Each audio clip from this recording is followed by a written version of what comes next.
दशमी के दिन समर्पित की गई शमी का एक पत्ता, महादेव को अगर एक शमी का पत्ता दशमी के दिन समर्पित कर दिया जाता है तो जिंदगी में कभी वैभव और धन की कमी नहीं आती। उसी तरह इस हृदय को शिव तत्व में समाहित कर कर रखना।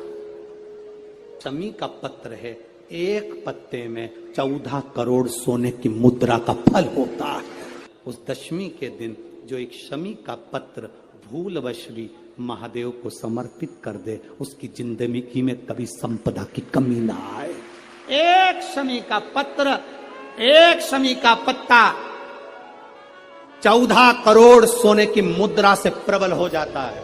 शमी के वृक्ष के नीचे, बेलपत्री के वृक्ष के नीचे अगर भूल से भी बच्चा, बूढ़ा, कोई व्यक्ति एक पार्थिव शिवलिंग का निर्माण कर लेता है, भूलवश भी उस पे जल समर्पित कर देता है, भूलवश भी उसके भाव से पुष्प या शमी पत्र या बेलपत्र भी चढ़ा देता है, तो वो इस संसार में कहीं ना कहीं सुख भोगता ही है, उसके जीवन में दुख। प्रयास करा करो, अगर घर में संपदा लक्ष्मी नहीं आ रही हो, व्यापार व्यवसाय नहीं चल रहा हो, नौकरी सर्विस नहीं मिल रही हो, बहुत तकलीफ हो, 7 बेलपत्री केसर को घिसकर चंदन बनाकर बेलपत्री पर बीच वाली पत्ती पर ओम लिखना है।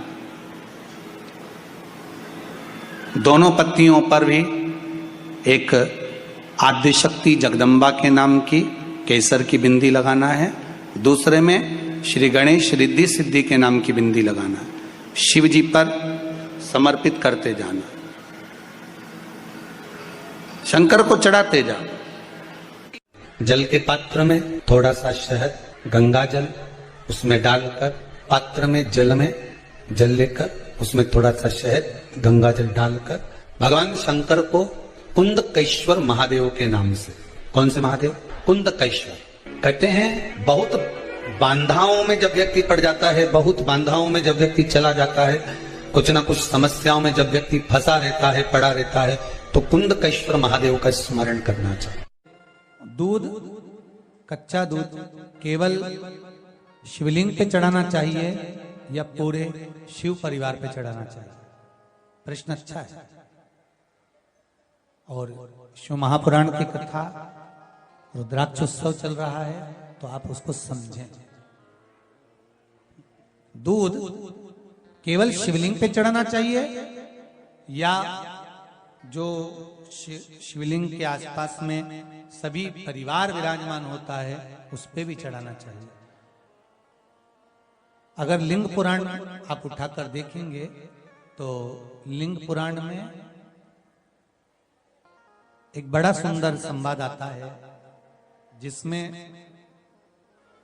जो वर्णन किया गया है कि उसमें लिंग पुराण के अंतर्गत एक पीले शिवलिंग का वर्णन आता है कि पीला जो शिवलिंग होता है उस शिवलिंग का भाव कितना सुंदर बताया गया है। उसमें व्याख्यान वर्णन में आप अगर पढ़ेंगे, देखेंगे लिंग पुराण के अंतर्गत, तो उसमें आता है कि दूध जब आप देव अधिदेव महादेव के शिवलिंग पर समर्पित करते हो तो शिव महापुराण की कथा कहती है, लिंग पुराण कथा कहती है, नर्मदा पुराण, स्कंद पुराण, पद्म पुराण, अग्नि पुराण, सारी पुराणे वर्णन करती है, वराह पुराण, ब्रह्मवेत्ता पुराण, ये जितनी पुराणे सब वर्णन करती है कि जब शिवलिंग पर हम दूध चढ़ाते हैं तो केवल शंकर भगवान के शिवलिंग पर दूध चढ़ा देने से संपूर्ण परिवार पर दूध चढ़ जाता है। अलग से हमें कहीं चढ़ाने की जरूरत नहीं,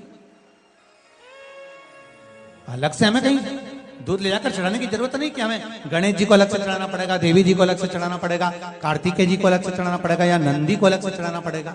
आपको ज्ञात होना चाहिए कि शंकर भगवान पर चढ़ाया गया थोड़ा सा भी दूध, जल जो हम भगवान शिव को समर्पित कर रहे हैं वो केवल शिव के लिए नहीं रहता, केवल भगवान शंकर के लिए नहीं है, वो स्वयं 33 कोटि देवताओं को समर्पित हो जाता है, स्वयं 33 कोटि देवताओं को पहुंच जाता है। एक लोटा पानी बेलपत्री आप शिवलिंग पर पहले चढ़ा रहे हैं, उसके बाद जल चढ़ा रहे हैं। दूसरा, जल चढ़ाने के बाद बेलपत्र चढ़ा रहे हैं। ये दो अलग अलग क्रम है शंकर भगवान की पूजन के। आप समझ लीजिएगा जरा, ये प्रसंग कभी नहीं आया, आज आया है तो उसको समझ।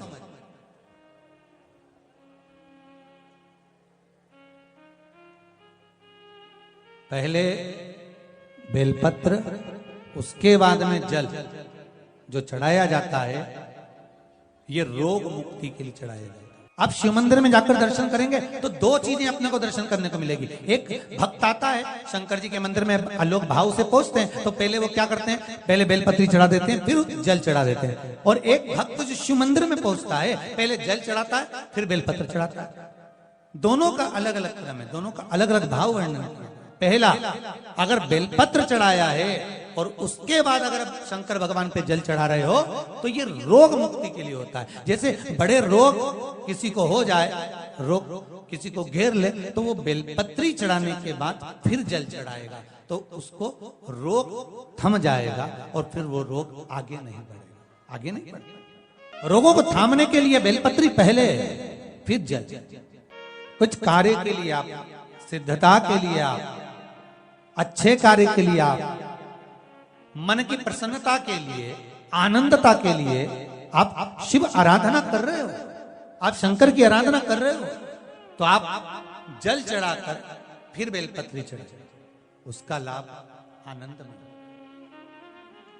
आपने जल चढ़ाया, उसके बाद बेलपत्र चढ़ाया। बस एक बात का स्मरण आपको होना चाहिए शिव महापुराण का, कि जब भी आप भगवान शंकर को बेलपत्र चढ़ाते हैं, बेलपत्र समर्पित करते हैं, बेलपत्र समर्पित करते समय प्रयास करा करें कि ये बेलपत्र को जब भी आप समर्पित करें, प्रयास करें कि बीच की जो पत्ती होती है बेलपत्र की, मध्य की जो पत्ती होती है, उसको अंगुष्ठ से पकड़ा जाए।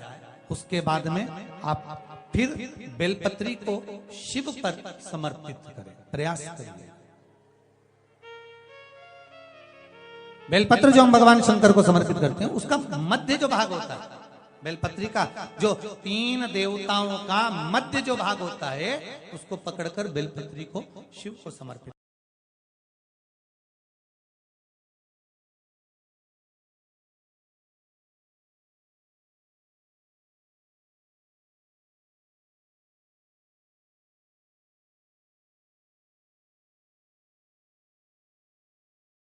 ओम नमः शिवाय। श्री शिवाय नमस्तुभ्यम। स्वागत है आपका शिव की भक्ति में। 25 दिसंबर बुधवार के दिन हमें कौन सा उपाय करना है, आइए जानते हैं। पंडित प्रदीप मिश्रा द्वारा बताए गए महा उपाय आप अपने जीवन में करके अपना जीवन सफल बना सकते हैं।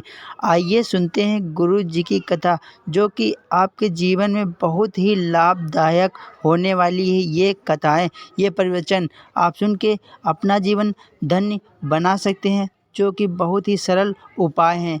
आप करिए।